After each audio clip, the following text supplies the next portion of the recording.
There is a man in his early 50s who wakes up before sunrise every Saturday morning. Not to exercise, not to catch a flight. He walks straight to his garage, pours himself a cup of coffee, and just stands there for a moment, looking at a 1964 Ford Galaxie that hasn't moved in 3 weeks. He doesn't need to go anywhere. He just needs to be near it. His wife thinks it's a hobby that got out of hand. His coworkers quietly assume it's some kind of midlife thing, but here's what neither of them understands. That man isn't running away from his life. He is returning to himself. There's something happening inside the minds of people who love old cars. Something that modern psychology is only beginning to put into words. And once you understand it, you'll never look at a rusting classic sitting in someone's driveway the same way again. Let's start with something most people completely miss. Old cars are not just old cars. They are anchors in time. When the world keeps accelerating around you, when everything keeps updating and replacing and optimizing itself, there is a deep psychological need that quietly goes unmet. The need for something permanent. Something that does not change based on a software update or a quarterly earnings report. Psychologists call this continuity of self. It is the feeling that who you are today is still connected to who you were. And in a world that constantly pressures you to move on, to upgrade, to let go, old cars become one of the last physical objects that actually hold memory.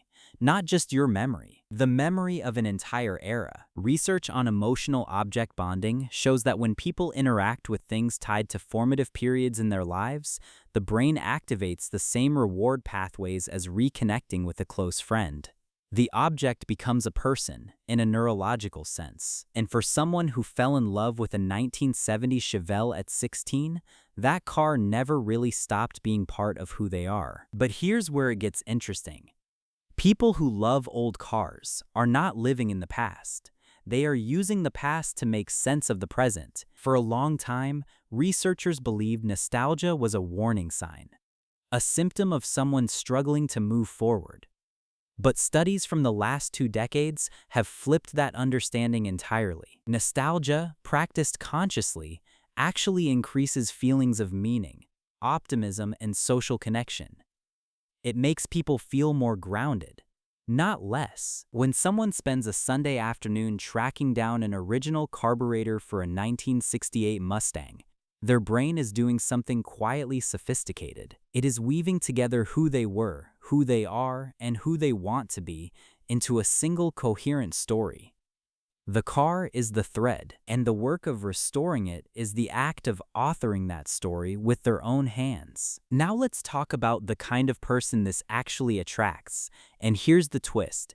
It is not one kind of person at all. People who love old cars tend to fall into 3 very different psychological profiles. And understanding which one you are says a lot about why this connection runs so deep. The first type is the keeper. The keeper has owned the same car for decades, sometimes since high school. They are not interested in flipping it or upgrading it. They are interested in preserving it. The keeper scores unusually high in loyalty, continuity, and what psychologists call object attachment. For them, the car is not a possession, it is a relationship. It is the one thing in their life that has not changed, has not left, has not disappointed them. Letting it go would feel less like selling a car and more like closing a chapter of their autobiography that they are not ready to end. The second type is the restorer. The restorer is driven by something else entirely, mastery. They will spend months learning how a carburetor works, not because they have to, but because not knowing feels deeply uncomfortable to them. They are the ones who buy a car that doesn't run, that is half rust and half memory, and see not what it is, but what it could be again. Research on competence motivation shows that humans have a fundamental need to develop real skill in the physical world. For the restorer, every repaired part is a quiet proof that they are capable, that their hands can make something whole again. The third type is the connector. The connector discovered old cars through another person. A father, a grandfather, a neighbor who let them sit in the front seat when they were 7 years old. For the connector, The car is never really about the car. It is about the person. It is a living artifact of a relationship. A way to stay close to someone, even after time or loss, has made that closeness impossible in any other form. Tell me in the comments, which one of these feels closest to you? And here's what most people don't realize. All three types show up at the same car show, standing next to the same 1969 Dodge Charger, talking with the ease of people who have known each other for years. A retired firefighter from Michigan, a 28-year-old software developer from Austin, a grandmother from rural Tennessee. On the surface, they have nothing in common, but they are speaking the same language, and that language is not really about cars. It is about values, about what they believe deserves to exist in the world. Research on belonging consistently shows that connections built around shared values are the ones that actually last. Car shows are not hobbyist gatherings. They are communities organized around a shared conviction that craftsmanship matters, that things built to last should last, that beauty does not have to be disposable. And there is also something very specific that happens to the brain when a person works on an old car with their hands.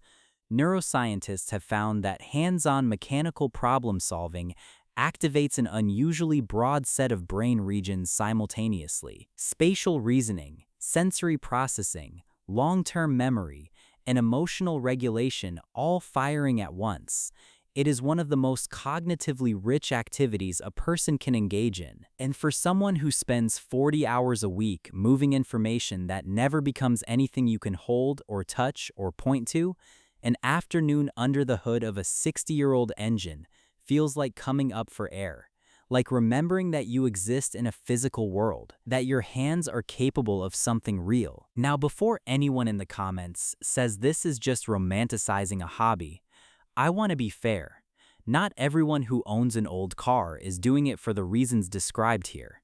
Some people are chasing status.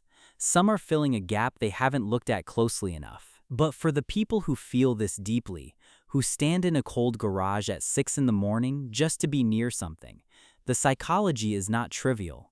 It is not nostalgia in the soft, sentimental sense of the word. It is something more structural, a genuine need being met in a world that does not offer many real alternatives. People who love old cars are not eccentric. They are not stuck. They are not avoiding the future. They have found something rare, an extraordinarily effective way to meet some of the deepest needs a human being carries. The need for continuity. The need for meaning. The need for real competence in a world that keeps automating everything they are good at. The need for authentic community, and the need to believe that some things, even after decades of neglect and rust and being told they have no value anymore, are still worth saving. There is a particular moment every old car person knows, the moment when an engine that hasn't run in years finally turns over.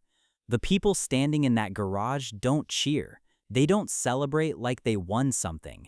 They go quiet because they know exactly what that sound means. It means that nothing that was ever truly worth keeping is ever really gone for good. You're not stuck in the past. You're not being impractical. You're carrying something forward that the rest of the world forgot to hold on to. If this felt like someone finally understood you, I'd really appreciate you subscribing. There's more to explore about how the things we love reveal who we actually are. I'll see you in the next one.